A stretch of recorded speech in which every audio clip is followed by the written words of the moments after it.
છે જરૂરી અને હું છું તમારી દોસ્ત મયુરી. હાય, હેલો, નમસ્તે, સલામ. કેમ છો મારા પ્રિય અને પ્રિય શ્રોતાઓ? મજામાં ને? આશા છે કે આપ સૌ સ્વસ્થ સુરક્ષિત હશો, હે ને? તો દોસ્તો, આગળ જે મેં તમને નાનકડું નાટક સંભળાવ્યું તેનાથી તમને ખબર પડી જ ગઈ હશે કે આજે હું કયા હેલ્થ સમસ્યાના મુદ્દા પર તમારી સાથે વાત કરવા આવી છું, હે ને? કેમ કે ટાઇફોઇડ કેમ થાય છે, તે થવાનું કારણ શું છે, તેનાથી બચાવ માટે કઈ કઈ વાતનું ધ્યાન રાખવું જોઈએ, ખાવા પીવામાં કયા પ્રકારની સાવચેતીઓ રાખવી વગેરે વગેરે આજે ઘણી બધી માહિતી આ મુદ્દાને લઈને જાણીશું. स्वास्थ्य जिसका ठीक रहा जीवन में वो खुशहाल रहा. अच्छे स्वास्थ्य बिना जीवन बेकार है. स्वास्थ्य ही जीवन का आधार है. તો શ્રોતા મિત્રો, ચાલો જાણીએ ટાઇફોઇડની બીમારીને લઈને અમુક માહિતી. ટાઇફોઇડ એક પ્રકારનો ચેપી રોગ છે જે અસ્વસ્થ પાણી પીવાથી કે દૂષિત અથવા વાસી ખોરાક ખાવાથી થઈ શકે છે. ખરાબ પાણી પીવાથી તેની અસર આંતરડાને થાય છે અને આંતરડામાં ચાંદા પડી શકે છે. ભારત જેવા વિકાસશીલ દેશોમાં ટાઇફોઇડ સ્વાસ્થ્યને લગતી એક ગંભીર સમસ્યા બની ગઈ છે. ટાઇફોઇડને પાણીજન્ય રોગ પણ માનવામાં આવે છે. ટાઇફોઇડમાં તાવ આવે છે. તે સેલ્મોનેલા ટાઇફી નામના બેક્ટેરિયાના કારણે થાય છે, જે જીવલેણ સંક્રમણનું કારણ બની શકે છે.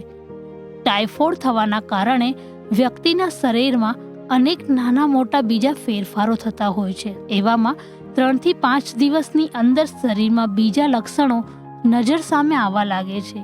આ માટે લક્ષણોને જાણવા ખૂબ જ જરૂરી છે. ઘણા લોકો ટાઇફોઇડના લક્ષણોને ઇગ્નોર કરતા હોય છે. જો તમે પણ આવું કરો છો તો આ તમારી સૌથી મોટી ભૂલ છે. તો દોસ્તો, આ હતી ટાઇફોઇડ વિશેની થોડી ઘણી માહિતી. પરંતુ સમુદાયના લોકોને આ બીમારી વિશે કેટલી માહિતી છે તે પણ જાણવું બને જ છે, હો? તો ચાલો સાંભળીએ જનતાનો અવાજ શું કહેવું છે તેમનું આ સ્વાસ્થ્ય સમસ્યા વિશે. તમારું નામ શું છે? ભૂમિ. શું તમને ટાઇફોઇડ વિશે માહિતી છે? ના. તમારું નામ શું છે? મારું નામ કામિનીબેન પંડ્યા. શું તમને ટાઇફોઇડ વિશે માહિતી છે? ના. મંજુબેન સુરેશકુમાર ખટી. શું તમને ટાઇફોઇડ વિશે માહિતી છે? હા. શું માહિતી છે?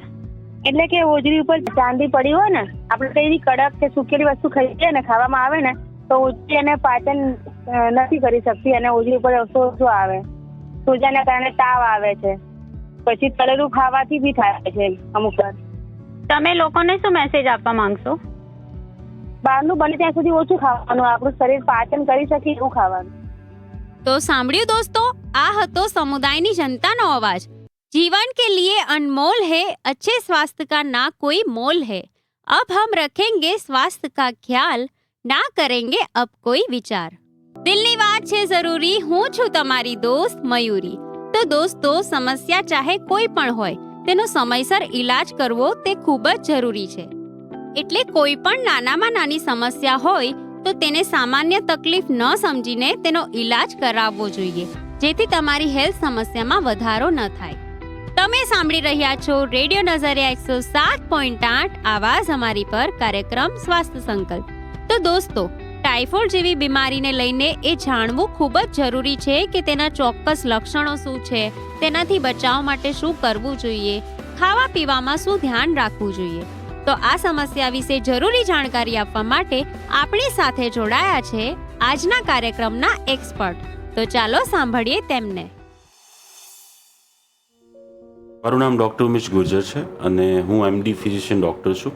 જ્યોતિ હોસ્પિટલ, સાયન્સ સિટી રોડ ઉપર કાર્યરત છું. સૌથી પહેલા એ માહિતી આપો કે ટાઇફોઇડ એટલે શું, તે થવાનું ચોક્કસ કારણ શું છે? ટાઇફોઇડ છે, જેને એન્ટ્રિક ફીવર પણ કહેવામાં આવે છે, જે સાલ્મોનેલા ટાઇફી નામના બેક્ટેરિયાથી થતું હોય છે, જે યુઝ્યુઅલી માણસને બોડી દ્વારા ટ્રાન્સફર થતું હોય છે. ટ્રાન્સફર થવાના અલગ અલગ વે હોય છે, જેમ કે ફૂડ, જમવાની વસ્તુ જેના ઉપર આ બેક્ટેરિયા છે, ઠંડી વસ્તુઓ જેમ કે ઠંડા પીણા હોઈ શકે, ઠંડુ પાણી હોઈ શકે, અથવા 2 કે 3 દિવસ જૂનું જમવાનું હોઈ શકે. જે જમવાથી, જે લેવાથી વ્યક્તિને આ બેક્ટેરિયા છે એ આંતરડામાં જતા હોય છે અને એના કારણે આ એન્ટેરિક ફીવર અથવા તો ટાઇફોઇડ ફીવર નામની બીમારી થતી હોય છે. ને આના લક્ષણોને કઈ રીતે ઓળખી શકાશે?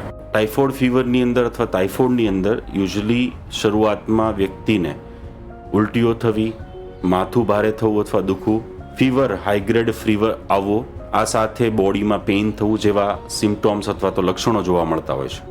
દર્દીને કેવા પ્રકારની તકલીફો થતી હોય છે? યુઝ્યુઅલી શરૂઆતમાં ઉલટી થવી, તાવ આવવો, બોડી એક થવું, માથું દુખવું જેવા સિમ્પટોમ્સ જે છે જેને પ્રોપર સારવાર અથવા તો પ્રોપર ઘરે બેઠા જે રિહાઇડ્રેશન થેરાપી કહેવાય, ફ્લુઇડ લેવું જે ન થતું હોવાથી જે છે આ સિમ્પટોમ્સ વધી શકે છે અને વ્યક્તિ જે છે વધારે બીમાર પડી શકે છે. ખાવા પીવાની વાત કરીએ તો આ સમસ્યા દરમિયાન ખાવા પીવામાં શું ધ્યાન રાખવું જોઈએ? યુઝ્યુઅલી ટાઇફોઇડ નામની બીમારી રસ્તા ઉપર જે લારીઓ હોય છે જેના ઉપર ઠંડુ જમવાથી અથવા અનહાઇજેનિક ફૂડ લેવાથી જે છે, અથવા તો આપણા ઘરની અંદર જ જો એક દિવસ જૂનું અથવા તો એને પ્રોપરલી આપણે સાચવીને ન રાખ્યું હોય એવું કોઈ જમવાનું હોય, એવું કોઈ પાણી હોય જેનાથી ફેલાતી બીમારી છે. એટલે કે આ જે બીમારી છે એમાં સૌ પ્રથમ જે છે આપણે એવું કોઈ પણ ખોરાક ન ખાવો જોઈએ કે જે એક દિવસ જૂનો અથવા તો બહાર ખુલ્લામાં પડેલો છે. પાણી છે તો એ ઉકાળીને પીવું જોઈએ અથવા તો ઉકાળીને પછી ઠંડુ કરીને પીવું જોઈએ, અથવા તો હાથ છે એ આપણે હાથ ધોવા જોઈએ, સાફ કરવા જોઈએ જમતા પહેલા, અથવા તો એવી કોઈ પણ પ્રવૃત્તિ કરીએ પહેલા. ઘણા લોકોને ટાઇફોઇડ થાય તો માતાજીની બાધા રાખવામાં આવે છે ને એવું માને છે કે રાખવાથી તે સમસ્યા મટી જાય છે, તો તેને લઈને આપનું શું કહેવું? આ એકમાત્ર અંધશ્રદ્ધા છે જેના કારણે નાના બાળકો હોય છે એ આટલા ક્રિટિકલ સિચ્યુએશનમાં મુકાઈ જતા હોય છે, એટલા ડિહાઇડ્રેટ થઈ જતા હોય છે, એમાં એ લોકોનું શરીરમાં આટલું પાણી ઓછું થઈ જતું હોય છે વારંવાર તાવ આવવાથી, ઉલટીઓ થવાથી અથવા ઝાડા થવાથી, અને એ માનતાઓને કારણે, અંધશ્રદ્ધાને કારણે ઘણીવાર નાના બાળકો અથવા તો વૃદ્ધ લોકોનો જીવ પણ જતો હોય છે. એટલે એ માત્ર ને માત્ર એક અંધશ્રદ્ધા છે. આ બેક્ટેરિયાથી થતી બીમારી છે જેમાં માતાજી જે છે એ કંઈ પણ કરી શકવાના નથી. જે લોકો સ્લમ વિસ્તારમાં રહે છે જ્યાં કોઈ ને કોઈ અસુવિધાઓ હોય છે, જેમ કે ગંદુ પાણી આવવું, ગંદકી રહેવી, જેના કારણે તેઓ અનેક બીમારીઓનો સામનો કરે છે, તો આપ તેમને શું સલાહ આપવા માંગશો? ગરીબી, અનહાઇજેનિક કન્ડિશન અથવા તો જે કંઈ પરિસ્થિતિને કારણે આ બીમારી થતી હોય છે એ પરિસ્થિતિને આપણે બહાનું બનાવી શકીએ, પરંતુ આપણે કોઈ પણ જગ્યાએ રહીએ ત્યાં આપણે હાથ તો ધોઈ જ શકીએ છીએ, ત્યાં આપણે જમવાનું જે છે એ ગરમ કરીને જમી શકીએ છીએ, ત્યાં આપણે હેલ્ધી ફૂડ એટલે કે સારું જમવાનું ઘરે બનાવીને જમી શકીએ, ભલે પછી એ દાળ ભાત કેમ ના હોય, બહારનું જમવાનું ટાળી શકીએ છીએ.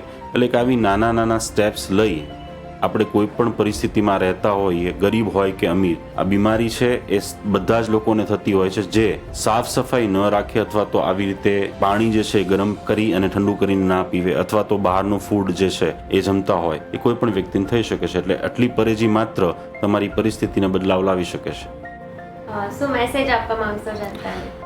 ટાઇફોઇડ છે એ બીમારી આપણા બેદરકારી અથવા તો આપણે જે હાઇજેનિક કન્ડિશનમાં નથી રહેતા એના કારણે થતી હોય છે. એટલા માટે દરેક વ્યક્તિ કોઈ પણ પરિસ્થિતિમાં હોય તો પોતાના હાથ ધોવે, જમવાનું છે એ ગરમ જ જમવું જોઈએ, પાણી છે એ ગરમ કરી અને ઠંડુ કરીને પીવું જોઈએ. એટલે કે હાઇજેનિક કન્ડિશન જો રાખવામાં આવે તો ટાઇફોઇડ જેવી બીમારીથી આપણે બચી શકીએ છીએ.